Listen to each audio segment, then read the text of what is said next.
नमस्कार, स्वागत है आपका ओमान न्यूज हिंदी में एक बार फिर से। आज सबसे बड़ी खबर आ रही है भारत से। भारत की स्वर कोकिला लता मंगेशकर जी का 91 वर्ष की आयु में आज मुंबई के कैनेडी हॉस्पिटल में निधन हो गया। लगातार ये आईसीयू में 29 दिनों से एडमिट थी और इनकी मृत्यु पर भारत सरकार ने 2 दिनों का राष्ट्रीय शोक घोषित किया है। मस्कट गवर्नमेंट के स्वास्थ्य सेवा महानिदेशालय ने बताया है कि 6 फरवरी से मस्कट में जितने भी वैक्सीनेशन के केंद्र हैं वहां पे वैक्सीन की प्रक्रिया फिर से शुरू कर दी जाएगी। टीकाकरण का जो राष्ट्रीय अभियान है फिर से शुरू हो जाएगा और इसमें जो भी निवासी हैं या फिर प्रवासी जिनका अभी तक वैक्सीनेशन बाकी है या फिर जिन्होंने वैक्सीन ले लिया उनका बूस्टर डोज लगवाना है, इन केंद्रों में जाकर के अपना वैक्सीनेशन करा सकते हैं। जितने भी कार्य दिवस हैं यानी वर्किंग डेज पे सभी स्वास्थ्य केंद्रों में वैक्सीनेशन के काम शुरू हो जाएंगे। नेशनल सेंटर फॉर स्टैटिस्टिक्स ने एक इंफॉर्मेशन जारी करते हुए बताया है कि ओमान में जो विदेशी निवेशकों का जो दायरा है वो लगातार बढ़ता जा रहा है। विदेशी निवेशक में सबसे बड़ा जो देश उभर के सामने आया है जो कि 2021 की तिमाही में 16.43 बिलियन ओमानी रियाल का निवेश किया है यूनाइटेड किंगडम ने। इसके बाद से नंबर आता है अमेरिका का, उसके बाद चाइना और उसके बाद भारत का यहाँ पे लगभग 273 मिलियन ओमानी रियाल का निवेश है। नेशनल सेंटर फॉर स्टैटिस्टिक्स ने बताया है कि ओमानी सरकार चाहती है कि ओमान में निवेशकों यानी एफडीआई को लगातार बढ़ावा मिले, क्योंकि जब बाहर से निवेशक ज्यादा तरीके से जब ओमान में निवेश करेंगे तो रोजगार और ओमान की आर्थिक व्यवस्था बहुत ज्यादा सुधरेगी, रोजगार के साधन बनेंगे और ज्यादा से ज्यादा लोगों को रोजगार के अवसर भी मिलेंगे। उपभोक्ता संरक्षण प्राधिकरण, जी हां, सीपीए ने एक नया अभियान चलाने की घोषणा की है जिसका नाम होगा स्टिक टू जेन्युइन प्रोडक्ट। जी हां, अभियान के तहत जो लक्षित GCC anti commercial fraud law के बारे में लोगों के अंदर जागरूकता बढ़ाना होगा, जिसके अंतर्गत उपभोक्ताओं को यह जानकारी दी जाएगी जो भी सामान आप खरीद रहे हैं, जो दुकानदार या फिर जो कंपनी आपको जिस सेवा के बारे में वादा कर रही है और यदि वो इससे धोखाधड़ी करते हैं, आपको गलत तरीके से जो विज्ञापन शो करते हैं, तो आप इसकी कंप्लेन सीपीए में दर्ज करा सकते हैं। उपभोक्ता संरक्षण प्राधिकरण ने पिछले साल लगभग 1444 वाणिज्य उल्लंघनों के लिए जो शिकायतें थी वो दर्ज की। मोरक्को का एक 5 वर्ष का जो बालक है वो कुएं में गिर गया था जिसका नाम था रेयान। लगातार 4 दिनों तक ये कुएं में फंसा रहा जिसकी गहराई लगभग 100 मीटर के करीब थी, लेकिन जो बचाव कर्मी है उन्होंने इसके बगल से एक गड्ढा खोदा और जब तक ये बच्चे के पास पहुंचे ये बच्चा मर चुका था। 100 फीट नीचे लगातार 4 दिनों तक जिंदगी और मौत की लड़ाई से जूझता हुआ आखिरकार रेयान की मृत्यु हो चुकी है। पूरे देश और दुनिया की नजर इस बचाव अभियान पे लगी हुई।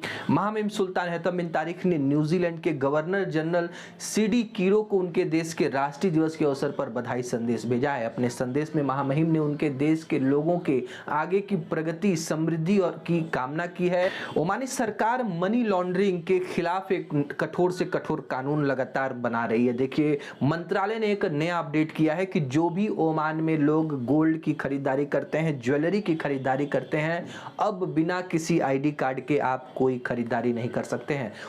उद्योग एवं निवेश संवर्धन मंत्रालय ने स्पष्ट किया है कि ओमान के सभी ज्वेलर शॉप को ये अपडेट दिया गया है कि जो भी ग्राहक आपके यहाँ खरीदारी करने के लिए आए उसके रिकॉर्ड को आप रखिए कि कौन सा व्यक्ति कितने रुपए की खरीदारी कर रहा है, क्योंकि ओमान में बहुत ज्यादा केस आ रहे हैं वो है एंटी मनी लॉन्ड्रिंग के। लगातार जो काला धन है यहाँ पे सफेद किया जा रहा है और इसको लेकर के ओमानी सरकार ने एक कठोर कदम उठाया है जिसके तहत ओमान से कोई भी व्यक्ति खरीदारी कर रहा हो उसका जो पहचान पत्र है वो दिखाना अनिवार्य होगा। अल्बतीना के राजमार्गों के उपयोगकर्ताओं के लिए ओमान के यातायात महानिदेशालय ने एक चेतावनी जारी की है, जहां पे एक दुर्घटना में एक ट्रेलर पलट गया है और यातायात के भारी भीड़ को देखते हुए चालकों को एक चेतावनी दी जाती है कि जो भी लोग इधर से गुजर रहे हैं वे सावधानी से गाड़ी ड्राइव करें, क्योंकि एक्सीडेंट की वजह से लंबा जाम लग चुका है।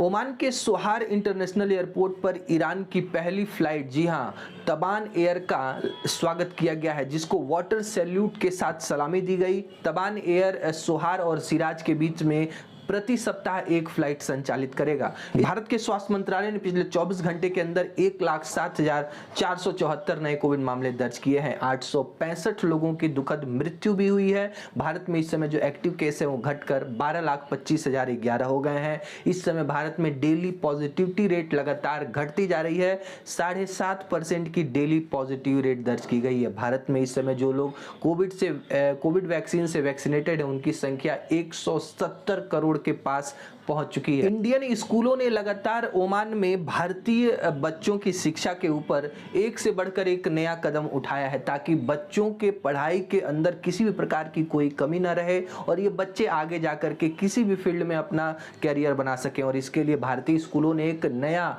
साइक्रोमेट्रिक मूल्यांकन की व्यवस्था शुरू की है। ये क्या होता है, जब बच्चे 12th पास कर लेते हैं तो उनको कौन से स्ट्रीम में जाना चाहिए, ये कैरियर को विकल्प वो समझ नहीं पाते हैं। और इसके लिए एक नया पैनल बनाया गया है जो कि बच्चों के उनके जो शैक्षणिक और उनके बौद्धिक क्षमता को ध्यान में रखते हुए उनको समझाएगा कि आप कौन से क्षेत्र में अपने कैरियर को बना सकते हैं। और ये पूरी तरीके से फ्री ऑफ कॉस्ट है।